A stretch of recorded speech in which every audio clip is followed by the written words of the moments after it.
capek. สวัสดีครับผมเชออินสุดครับ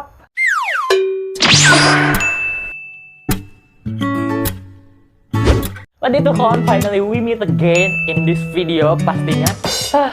Jujur episode 11 kemarin gila. Dan selain itu tentunya aku kangen banget sama kalian. Ini sumpah ya, no peres, no apa atau no gimmick atau no apa.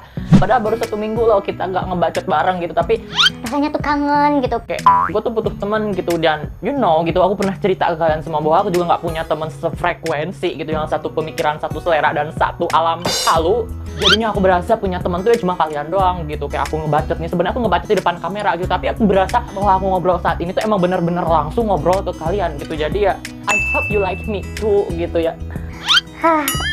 Oke, di video kali ini kita akan bahas mengenai teori episode 11 kemarin. Dan seperti biasa sebelum kita ke videonya, jangan lupa kalian tekan tombol like terlebih dahulu, kemudian kalian tekan tombol subscribe, dan kemudian kalian tekan tombol lonceng notifikasinya supaya kalian bisa dapat video-video terupdate selanjutnya.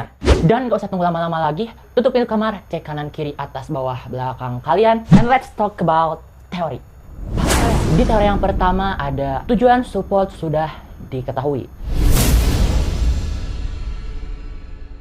Di episode 11 kemarin diterangkan secara jelas bahwa tujuan sebenarnya si support melakukan semua ini tuh untuk mengendalikan anak-anak The Gifted supaya nurut apa perkataan si support. Jadi dia itu bakalan racuni semua anak-anak The Gifted, dan nanti kan otomatis mereka butuh obat tuh, dan yang tahu obatnya itu hanyalah si support. Dan nanti jika mereka ingin sembuh nih dengan embel-embel bakalan disembuhin, asal dengan satu syarat, mereka harus nurut perkataan si support Dajjal ini ya. Kenapa sih si support ngelakuin itu? Karena dia tuh ingin menguasai negara gitu, ingin memperkenalkan betapa berkuasanya dia di negara tersebut. Hey, lu mau macem-macem di situ, ha? Bentar lagi juga bakalan KO lo. Terus ada lagi juga yang mengatakan bahwa di balik tujuannya itu ada penyebab lain atau alasan lainnya, yaitu dikarenakan si support mengalami cinta bertepuk sebelah tangan. Hey, ini aki-aki nih bahas cinta-cinta kagak cocok gue rasa ya. Jadi si support ini tuh diduga jatuh cinta terhadap pacarnya Sili, tuh kan si Ned ya. Kan kita tahu bahwa si Ned itu adalah pacarnya si Tanat gitu. Tiba-tiba gitu kan si Yud gitu ya, yang diduga itu adalah si support pas masih muda, ternyata dia tuh menyukai si Ned, tapi si Ned malah sukanya sama Sili gitu. Hey, aura Tanat gitu kan, aura bad boys tuh tahu. Nggak bisa diungkapkan dengan kata-kata. Jadi lu jangan main. Nah, karena alasan itulah si support jadinya menyusun rencana supaya kayak awalnya tuh membuat si Ned itu jadi terkesan kepadanya gitu. Ya gimana sih gitu kan cara seseorang gitu supaya membuktikan cintanya kepada si wanita tersebut, supaya ya jatuh cinta kepadanya gitu. Dan aku bingung gitu sampai sekarang. Dia tuh kan si support ini tuh kan udah aki-aki nih kan sama sekarang tuh. Tapi ini dia nggak nunjukin gitu siapakah istrinya, siapakah anaknya gitu. Apakah dia tuh pemuda tua, udah aki-aki, psikopat, kayak Dajjal tuh kelakuan. Emang ada yang mau? Mungkin kalian para cewek mau? Silahkan. Diobral, supportnya, botaknya diobral. Foto-foto. Oke, kita lanjut ke teori yang kedua. Munculnya potensi Grace.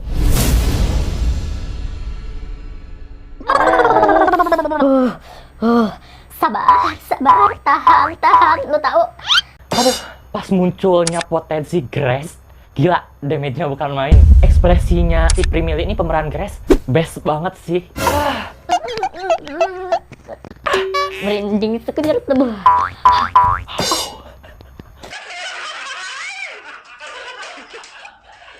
Dan ternyata potensi yang dimiliki Grace itu adalah bisa mengetahui masa depan. Dan ibu-ibu yang berada dalam hayalan si Grace itu ternyata si Grace masa depan. Hey, si Grace masa depan kayak, oh my god. Pemeran tante-tante kaya di series 3 Will Be Free. Yang nonton pasti tahu, dan yang di bawah umur usahakan jangan nonton.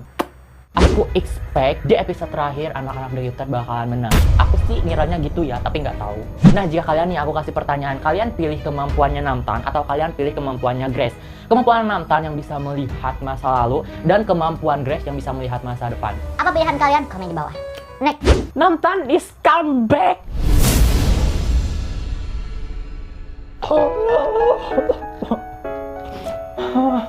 Aduh, gue sampai gak bisa berkata-kata. Aku kira postingan Lily Api Cahaya tuh kayak ya postingan palsu aja gitu, buat menangin kita semua gitu. Karena kan di situs resminya itu, di drama listnya pun si Lily Api Cahaya ini tuh dapat perannya emang suaranya doang gitu. Tiba-tiba di episode kemarin Aduh, udah makin cantik atau si Namtan. Di sini siapa yang loncat-loncat, atau yang nangis, atau yang kegirangan, atau yang kayak speechless? Ya, you know what I mean. Dan banyak yang bilang dan banyak yang mengharapkan juga bahwa di episode 12 nanti si Namtan mudah-mudahan bakalan ikut andil dalam aksi gitu, bukan hanya video call doang gitu. Ya elah gitu, masa gitu di tiap episode video call terus sama si Om. Kan kasihan si Om gitu, kuotanya habis. Ya, kita ke teori yang selanjutnya. Third adalah impostor.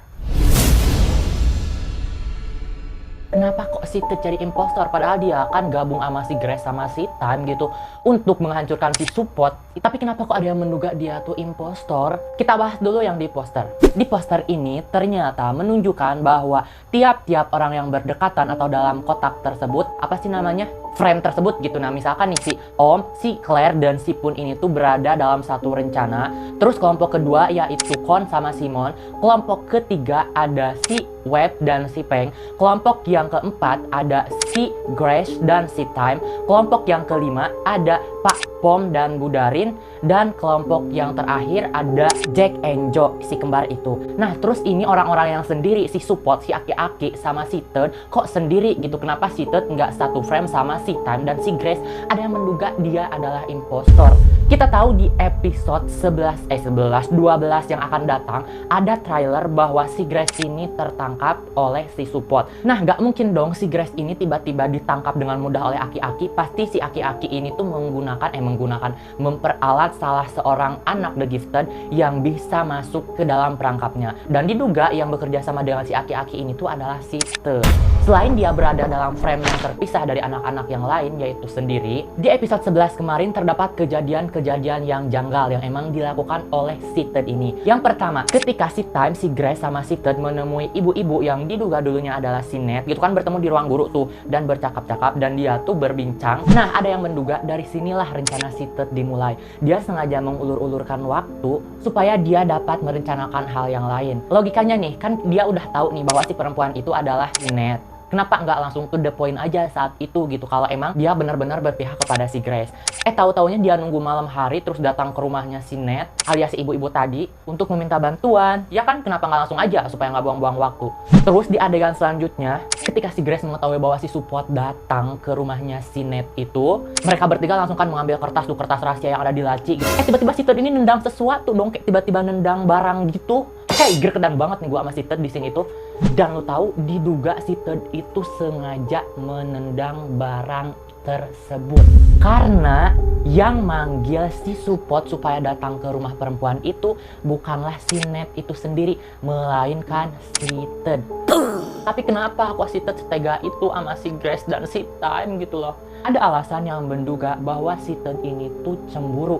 Entah itu cemburu terhadap potensi yang dimiliki si Grace itu lebih unggul darinya, atau dia cemburu terhadap si Time karena lebih dekat dengan si Grace. Lanjut ke teori selanjutnya. Pun dan Claire bakalan balikan. Akhirnya gitu kan. Aduh. Ada juga nih yang nyampein teori kayak gini. Sampai keringat dingin nih gue baca ya. Panas sekali di sini ya bun. Baru sekali ini gue syuting lap-ngap pisuk di depan kamera. Nih, gue nggak bakalan edit ntar biar kalian tahu nih di belakang kamera kayak gimana. Gue syuting kayak kegerahan, mana nggak ada AC lagi di sini. Kosan gue sempit, nggak ada jendela. Ntar ya, kalau kalian pengen tahu gue kasih kosan gue kayak gimana. Gue kasih nanti di Instastory aja gitu, jangan di YouTube, malu kali. Nah, jadi di scene kemarin tuh terlihat Pun dan Claire itu agak lebih akrab gitu, kayak nggak musuh-musuhan yang dulu gitu kan, kayak ya jauh-jauhan gitu, kayak mandang-mandangnya tuh sinis-sinis banget. Tapi kemarin tuh ada scene dimana ketika si Om meminta bantuan kepada si Pun untuk melakukan sesuatu, itu kan terlihat jelas bahwa si Pun ini tuh sedang berduaan sama si Claire. Aduh, kalian gimana sih rasanya gitu berduaan jalan terus kemana-mana sama mantan? Ya kan nggak enak gitu lah. Udah tuh gue kira udah jadian aja lagi lu pada ya. Tapi aku nggak mau berharap terlalu banyak gitu. Karena lo tahu, jangan pernah ada harapan dalam series The Gifted Graduation. Nanti lu sakit hati ujung-ujungnya ya. Oke, dan itulah tadi teori-teori yang ada di episode 11 gitu ya. Sebenarnya itu bukan kayak teori yang terlalu mendalam kayak di video sebelumnya. Cuman kayak itu kayak ungkapan kayak apa sih namanya, kayak udahlah gitu, kayak aduh kayak ngebaca jatuhnya. Kita tuh kayak bukan bahas teori ini. Udah capek sih kayak gue sambil bahas teori. Tapi ujungnya kita malah cerita gitu. Terus bentar, aduh pantas gua. Aduh. Gue Gua mau kasih, gua masuk, aku mau kisah, aduh. Tapi semoga aja kalian tetap enjoy walaupun ini tuh kagak kayak teori. Ya, yang dulu-dulu. Aku berharap kita bakalan lebih dekat lagi, sedekat ini, makin dekat. Lo tahu? Hah? Dan ada bonus nih di video kali ini buat kalian. Apa ini dia? Kayak gua ngakak tuh, bentar. Kan si web ini tuh katanya terkena virus Nix88. Kok dilihat-lihat mukanya makin putih aja nih? Apa jangan-jangan efek samping dari Nix88 itu adalah memutihkan wajah, mengglow upkan wajah? Kalau efek sampingnya dapat mempercantik wajah nih, jadi glow up, ya gue juga mau. Gue lebih baik suntik Nix88 yang gratis daripada gue perawatan mahal-mahal gitu. Ya udah lah gitu. Dasar lu ngadi-ngadi ya. Tolong dah. Gue tuh nggak berhenti ngakak tau baca DM dari kalian tuh. Apa lu?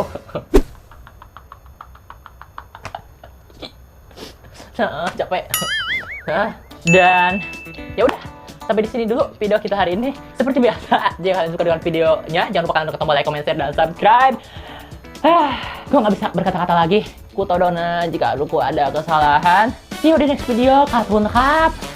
Bye bye. Bye bye. Bye bye. Bye bye.